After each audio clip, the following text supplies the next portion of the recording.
Hello, moi c'est Sandra, j'espère que vous allez super bien.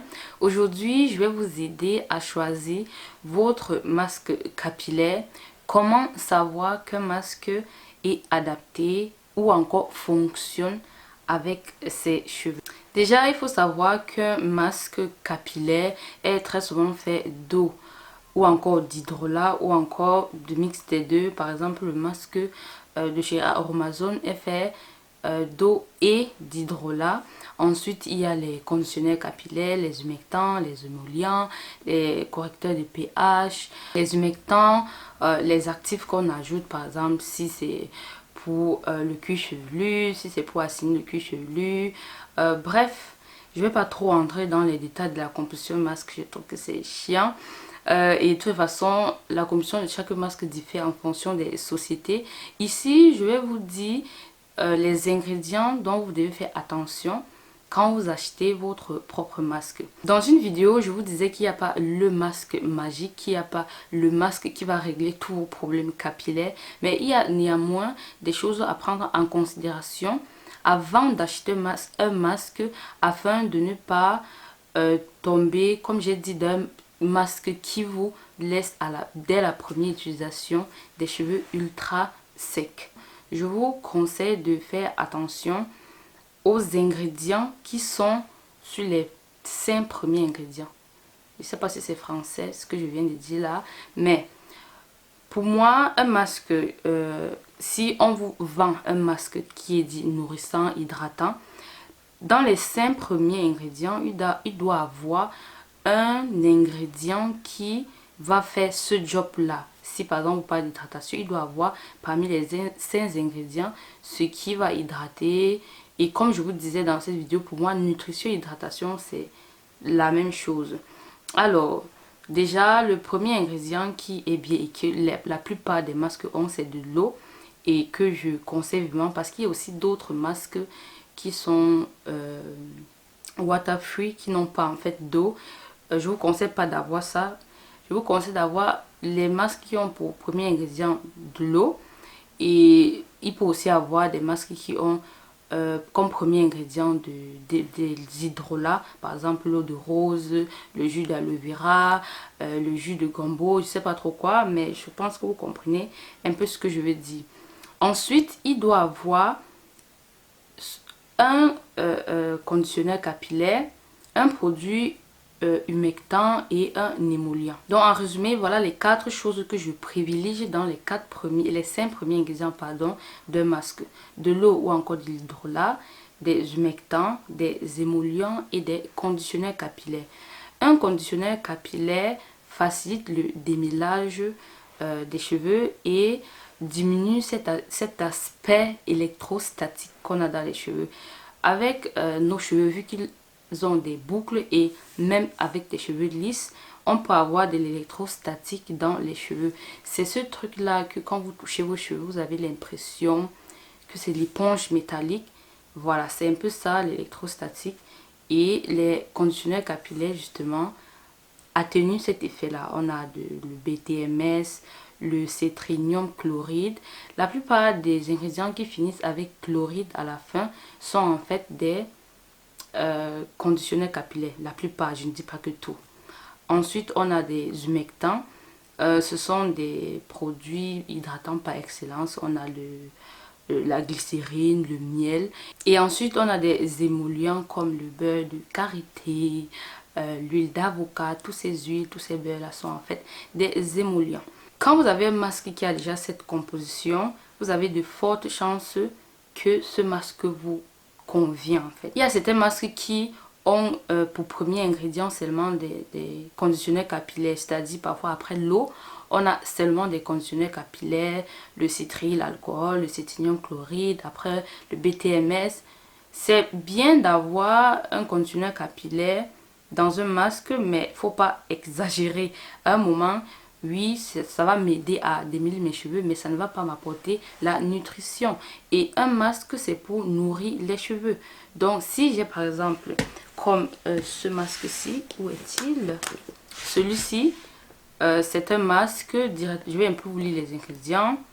Ça commence par de l'eau. Ensuite, j'ai la glycérine, de soja.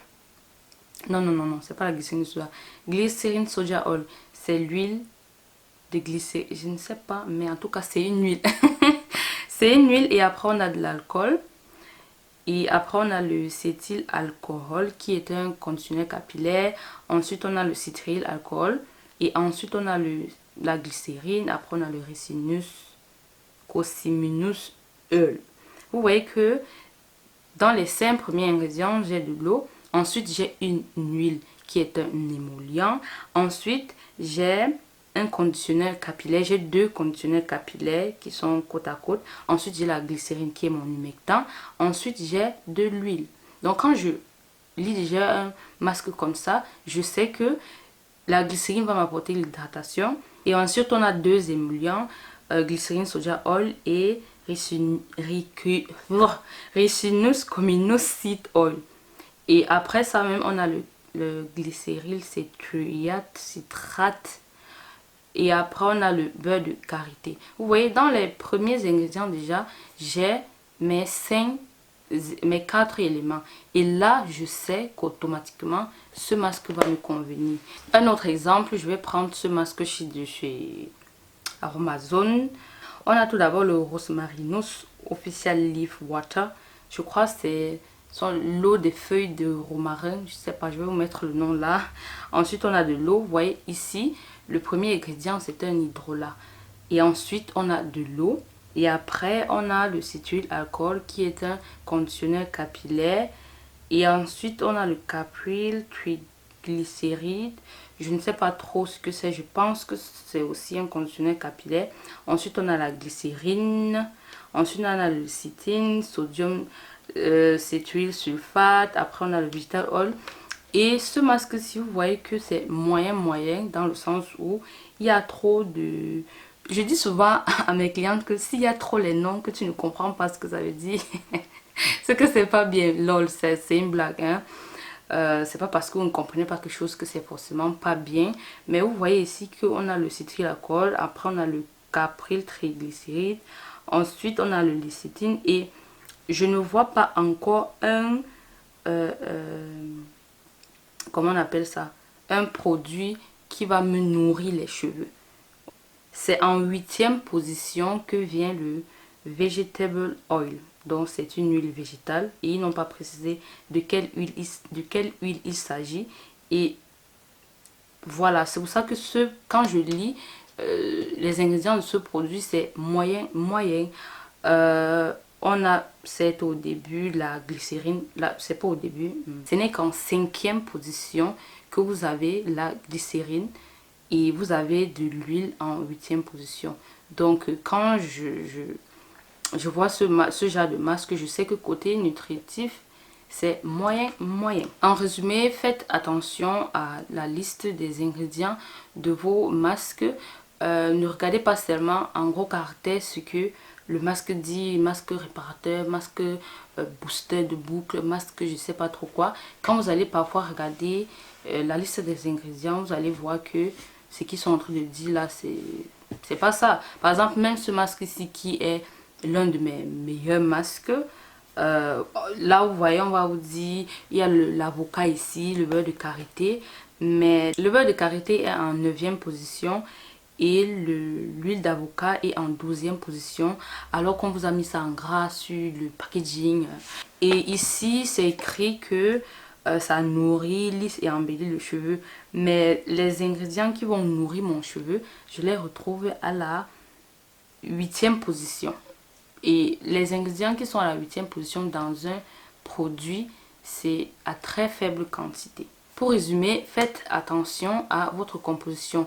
C'est grâce à ça que moi, je ne vais jamais acheter un masque qui sera la catastrophe. Parce qu'il y a beaucoup de masques là d'ailleurs que quand je lis seulement les 5 premiers ingrédients, pire encore parfois, le premier ingrédient c'est mineral oil, après ce sera bétaine, après tous ces ingrédients et en 7e position on va vous mettre le beurre de karité et c'est normal que ce genre de produit ne fonctionne pas. Côté déjà nutrition, ça ne va pas vous apporter la nutrition nécessaire à votre cheveu. Maintenant, on va passer à l'application. Comment choisir un bon masque qui sera propice à l'utilisation, parce que c'est un critère important. Parce que si j'ai le meilleur masque de la terre et que durant l'application c'est chiant et ça me cause de la casse, oui, parce que je vous expliquais tout à l'heure comment est-ce qu'un masque peut vous emmener à causer de la casse dans vos cheveux. Alors on va partitionner ça en trois selon l'épaisseur des cheveux, pour les cheveux épais, les cheveux moyens et les cheveux fins. Déjà, que vous soyez dans n'importe quelle catégorie, évitez d'avoir un masque qui va absorber tous vos cheveux. Donc ce genre de masque que quand vous allez appliquer, vous n'allez pas pouvoir différencier le masque de vos cheveux tellement ça va enrober encore vos cheveux que vous n'aurez pas la possibilité de au toucher déjà de pouvoir distinguer les cheveux du masque. Et très souvent les gens pensent que à cause de l'épaisseur du masque, si je vois un masque épais, bah ça sera bien pour cheveux épais, et si je prends un masque léger, ça sera bien pour cheveux fins. Détrompez-vous. C'est pas ça. Ça peut arriver que ce soit le cas. C'est en quelque sorte ça la règle. Choisissez un masque avec des produits que vos cheveux adorent, et ensuite ce n'est qu'à l'application malheureusement qu'on peut savoir si ce masque est adapté pour l'utilisation ou pas. Parce que je vous ai dit qu'il faut différencier ça. Différencier le fait que le masque a nourri mes cheveux et l'utilisation. On va donc de ce pas parler de l'utilisation. Pour moi, un masque doit être facile à l'utilisation, comme toute chose d'ailleurs, parce que ça permet de gagner en temps. Alors dans la suite de la vidéo, je vous ai comparé ces deux masques-ci pour montrer l'enjeu de la praticité d'un masque durant ces soins capillaires. Je vous laisse avec ma princesse Sandra. Elle va vous expliquer ça en détail. J'aime pas filmer avec la ring light, mais bon. On dirait un chapeau de grand-père.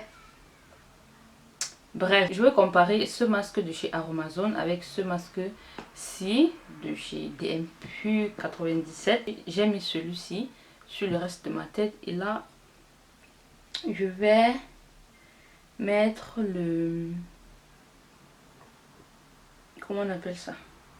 Le masque de chez Aromazone. Il y a le Rosmarinos Official Leaf Water. Donc c'est en fait cette eau-là qui donne cet effet frais à ce masque. Ça sent tout simplement le frais. Ça n'a pas de parfum. Et j'adore cette odeur. Cette odeur qui, au fond, n'est pas une odeur. Alors,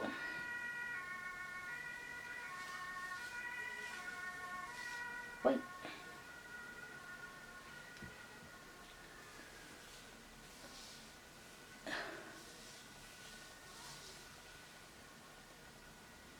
La première chose déjà, j'aime pas ce masque de chez Aromazone. Pourquoi? Parce que ça, c'est trop salissant.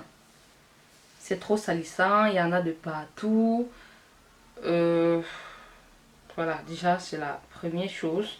Le premier point que j'enlève ce masque, et regardez à quel point... comment est-ce que je vais vous expliquer ça? La texture en fait de ce masque, ça fait comme... je dis très souvent que ce masque fait comme la boue. Non seulement c'est salissant, et en fait sur les cheveux, ça... Comment je peux vous expliquer? Ça absorbe le cheveu, dans le sens où vous risquez de ne plus voir vos cheveux, mais vous allez plutôt voir en fait le produit. Et quand vous commencez à masser en fait le produit dans vos cheveux, vous avez l'impression qu'il n'y a pas le produit. Donc il faut en rajouter pour pouvoir sentir qu'il travaille. Donc en fait c'est très salissant, si vous voyez sur mes mains là. Pourtant j'ai pas mis beaucoup. J'ai juste pris une petite noisette, et quand je fais en fait comme ça, ça tombe. Vous ne pouvez pas voir, mais il y a un peu les gouttes de ce produit un peu de partout. Ça prend en fait, j'aime pas. C'est C'est en fait ça le premier problème. Ensuite, quand vous allez vous mettre à démêler, c'est la catastrophe dans le sens où vous allez retrouver le produit partout. Quand le masque englobe encore trop vos cheveux, bah, ce n'est pas bien. Parce que là, en démêlant, vous risquez, vous créez de la casse. Et justement, pour travailler en fait avec ce masque-là, j'ajoute souvent des huiles lissantes qui ont des propriétés lissantes pour que ça me donne vraiment un meilleur résultat. Voilà, donc c'est un peu ce que je fais pour pallier à ce fait pâteux. C'est vraiment pâteux. Imaginez, vous mettez, je sais pas quoi, la pâte d'arachide sur vos cheveux. Bref, j'exagère un peu, mais c'est un peu pour vous faire comprendre ce que je suis en train de dire. La deuxième chose, c'est que ça va prendre du temps pour pénétrer dans les cheveux, vous voyez. Dès que j'ai appliqué comme ça, il va falloir masser et ensuite laisser poser longtemps pour que ça puisse pénétrer les cheveux. Ouais, et c'est même un masque en fait que si vous le travaillez trop, ça veut dire que si vous massez trop longtemps, ça fait comme de la mousse. Ouais, ça devient de la mousse en fait. Et c'est vraiment très très désagréable. Là maintenant, je vais utiliser celui-ci.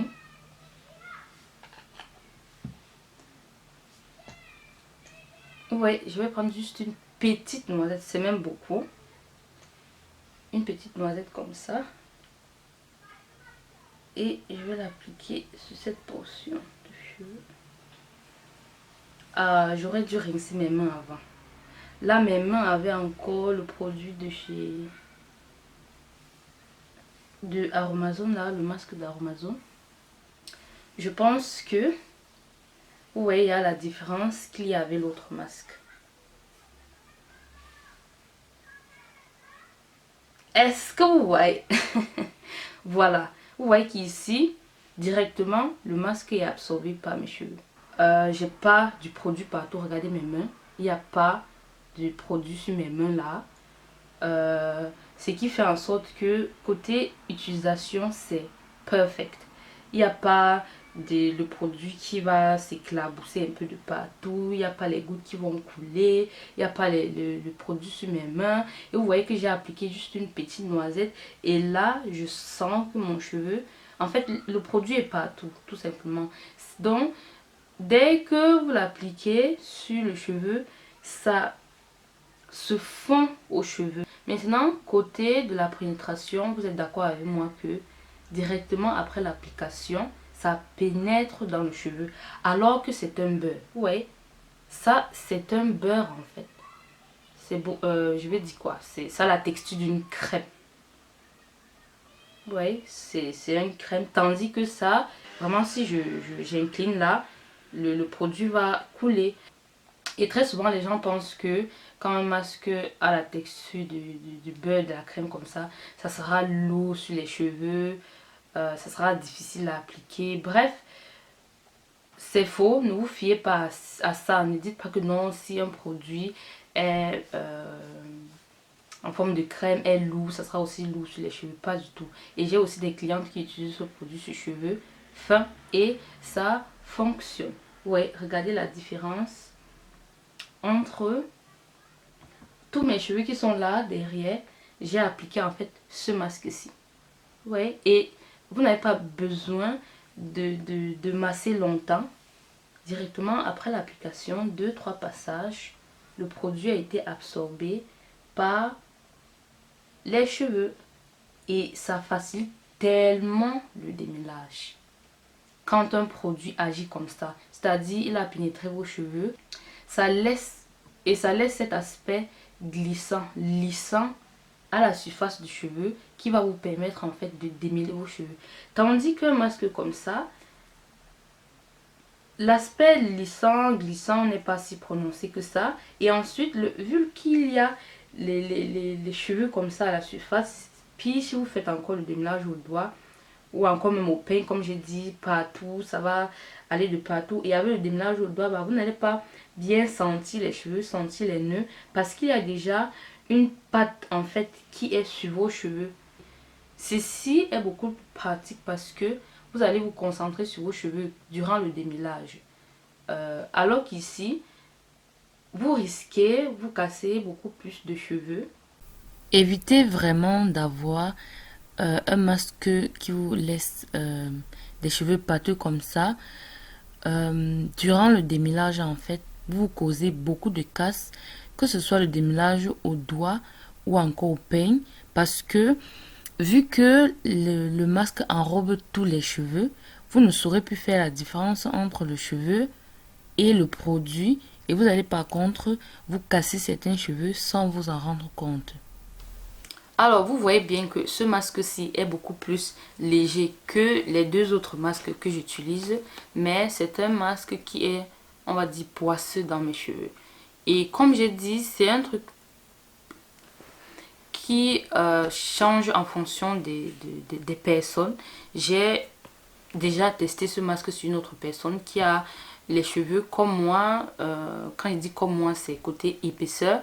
Mais c'était poisseux. Ça faisait un peu comme ce masque-ci fait sur mes cheveux. Alors que ses cheveux ont adoré ce masque. Quand je dis adoré, c'est côté praticité. Ce masque-ci, c'est le meilleur masque pour moi. Et ça va faire 5 ans que je suis passée au naturel. Et ça fait seulement 3 mois que j'ai découvert ce que j'appelle le meilleur masque pour mes cheveux. Mais ça ne m'a pas empêché d'avoir les cheveux que j'ai aujourd'hui. Avant d'avoir trouvé celui-ci, c'est ce masque-ci que j'utilisais justement à cause de sa composition déjà et vu le fait que ce n'est pas poisseux comme celui-ci. On va dire que celui-ci est entre les deux et on va dire beaucoup plus proche de ça, c'est-à-dire côté utilisation, je vais dire que je donnerais 9 sur 10 à ce masque-ci, 10 sur 10 à celui-ci et 7 sur 10, 7,5, 7,25 sur 10. On ne partage pas les points comme ça. 7,25 points à ce masque-ci. Et en passant, au début de mon aventure capillaire, j'utilisais ce masque-ci qui coûte quoi, 2 euros. Et il est justement moins bon que les autres. Et je vais vous dire pourquoi. On a tout d'abord de l'eau. Ensuite, on a le citryl alcool qui est un conditionneur capillaire. Après, on a le BTMS qui est le béhenthrimonium chloride qui est aussi un conditionneur capillaire. Après, on a le dicapril éther. Après, on a l'isopropyl palmitate. Après, on a le panthénol. Après, on a l'isopropyl alcool. Après, on a le niacinamide. Vous voyez que depuis que je cite là, il n'y a pas quelque chose qui va nourrir mes cheveux. C'est vrai que le panthénol, c'est aussi un... Je ne sais pas si c'est un émollient ou un humectant. Je vais écrire ça là. Et voilà pourquoi ce genre de masque, justement, quand vous allez utiliser ça, vos cheveux ne seront pas bien nourris. Ça va juste faciliter le démêlage. Justement, avec ce masque, le démêlage, c'est parfait. Pourquoi? Justement, parce que il y a beaucoup trop de conditionneur capillaire en fait. Et ce n'est qu'à la fin vraiment qu'on a le Prunus amigadus Oil, je sais pas trop ce que c'est, qui est très proche des parfums. Et on sait que dans un produit en fait, les parfums c'est 1%, donc cette huile est peut-être là 1% dans ce masque et on a beaucoup plus de conditionneur capillaire et c'est ça en fait qui fait que je ne l'utilise plus parce que ce genre de masque que vous allez utiliser, vos cheveux ne seront pas bien nourris. Et nous voici à la fin de la vidéo et pour toutes celles qui ont regardé jusqu'ici, je vous offre 1 heure de coaching 100% gratuit. C'est une série de 5 vidéos dans lesquelles je vous explique comment j'ai moi-même fait pour ne plus avoir les cheveux durs, pour garder mes cheveux hydratés pendant 1 semaine minimum et la clé de rétention de longueur pour avoir de longs cheveux. Tout ça se passe dans la barre d'infos. Vous allez mettre votre mail et vous allez recevoir la première vidéo de ce coaching offert. On se dit à tout de suite de l'autre côté. Bisous. Mouah. Ciao, ciao.